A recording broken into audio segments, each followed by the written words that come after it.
So I just got my first electric guitar from the shop, and I think I'm going to be practicing it as my main instrument for the next little while. But while I was trying to make my kind of ideal practice routine, it got me thinking a lot about practice in general for musicians. So I actually decided to just make this video instead. So the way you practice matters a lot, obviously, right? I mean, there's a wide variety of skill levels within music and even more so between different instruments. And not only that, there's a wide variety of strategies that people actually use to get better. And the truth is, not any one of them is right or wrong. But even so, that can't be the full story, right? There has to be something special about the way the best musicians practice, about the way the greats or the professional players are able to get better so much faster. And sometimes it seems like they actually practice even less than some dedicated amateurs. Well, I think there are a ton of reasons why professionals and top players do get so much better than everybody else.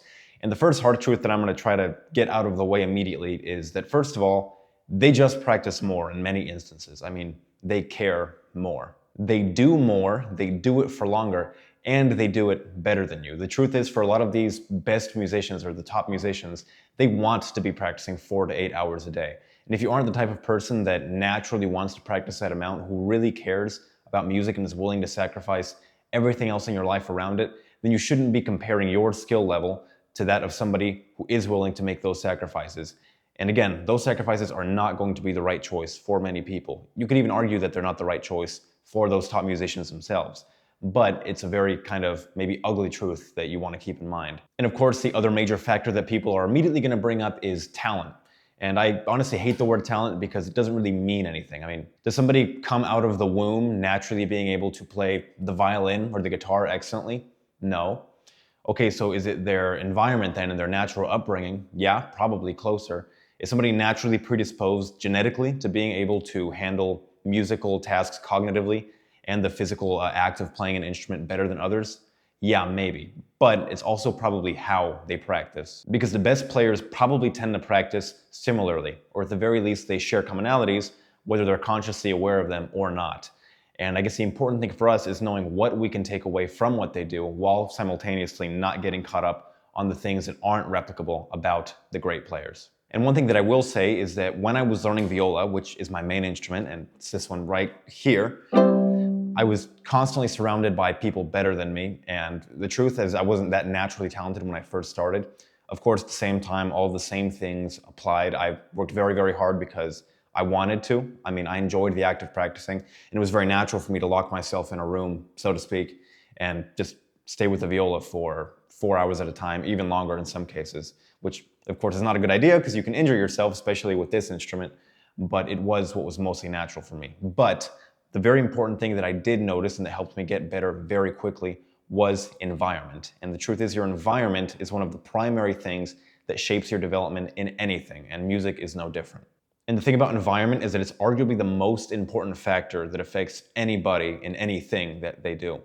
And of course, you could argue that genetic predisposition is just as important, perhaps more, the thing that most people would call nature. But honestly, if I had to wager which one was more important out of the two, I would probably put my money on environment. So anyways, it's a bit of a tangent, but I did want to bring it up before I mentioned all of the other slightly more actionable steps, because environment is still very, very important. Now, the last thing that I wanted to mention before we get into the kind of meat of the video is that you need to be using good gear when you practice, at the very least for anything that requires gear. And I don't mean fancy stuff, but I mean high quality, serviceable stuff. Because the thing about bad gear is that it'll reinforce bad habits. It'll teach you that you need to push, that you need to squeeze, that you need to do all this crazy stuff to produce a sound and to produce a good sound, which is absolutely not true. And if you can't afford anything better, then what I would rather do is spend more money, or I should say spend the same amount of money to get less gear that is higher quality rather than getting more and getting lower quality gear. But with that out of the way, there are 3 major categories that I did want to bring up in relation to learning music or becoming a more well-rounded musician and practicing effectively. And they are, in no specific order, muscle memory, cognitive learning, and identity change. So I will define each of these, and keep in mind this isn't necessarily exhaustive, but I do think that most things that you can possibly think of that relate to getting better and practicing effectively as a musician do fall into subcategories of these 3 major buckets. So muscle memory. This is the first thing that most people think of when they imagine practice or when they think of getting better at a musical instrument.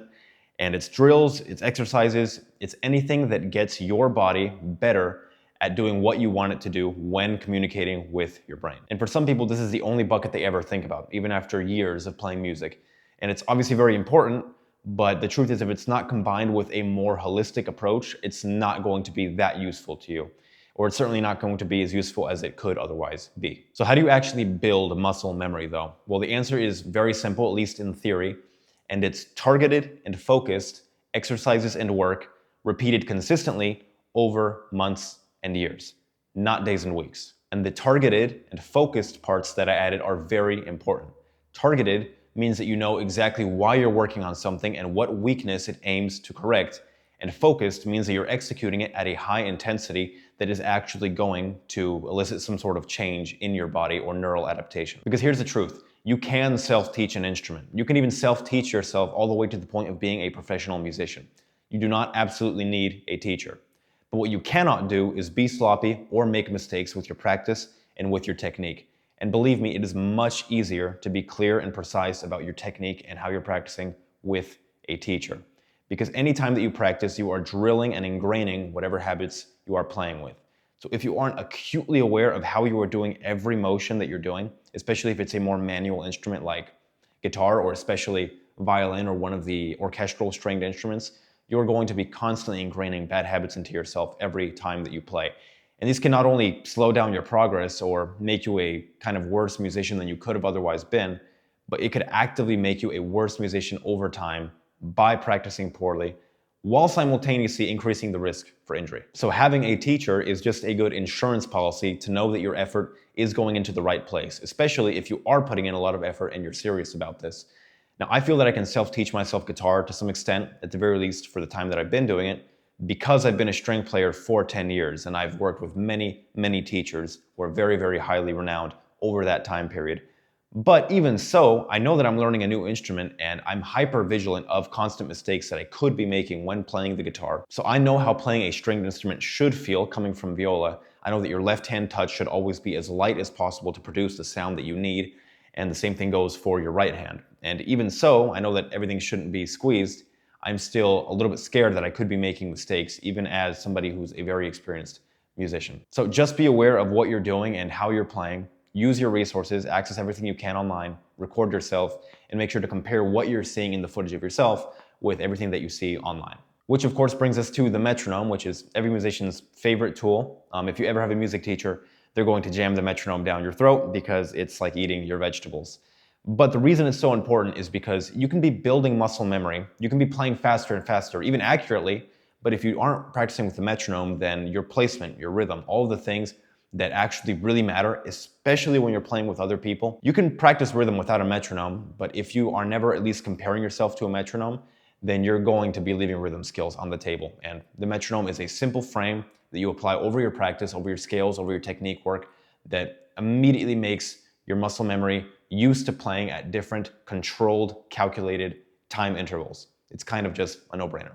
So the final thing that I'll add about muscle memory is that you need to know where your effort is being targeted in terms of your choice of exercises and drills. And again, that's another thing that's easier done with a teacher. So you need to know where your weaknesses are, and not only where they are, but what specific exercises are going to be the most effective for helping with those specific issues. Because if you spend all of your time noodling around or jamming, then you might fix some issues over time, but the truth is that it's never going to be anywhere close to as efficiently, quickly, or enjoyably as just doing targeted work focused with high intensity, mental intensity, where it needs to be applied.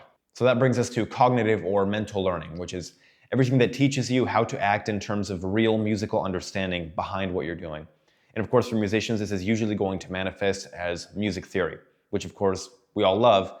But the truth is you don't need to study music theory like an absolute madman or be some crazy theorist to know what's going on with your own playing or to be able to use music theory in your playing effectively. So the idea is that you want to create a connection between your ears, your brain, and your hands or your body, whatever you're using to play, which means you need to know what you're playing, why it works, how it works, in general terms at least.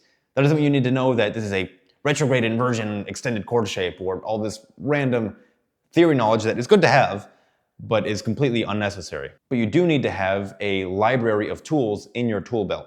And that's what I'll say about theory is that it's not rules. It's never been rules.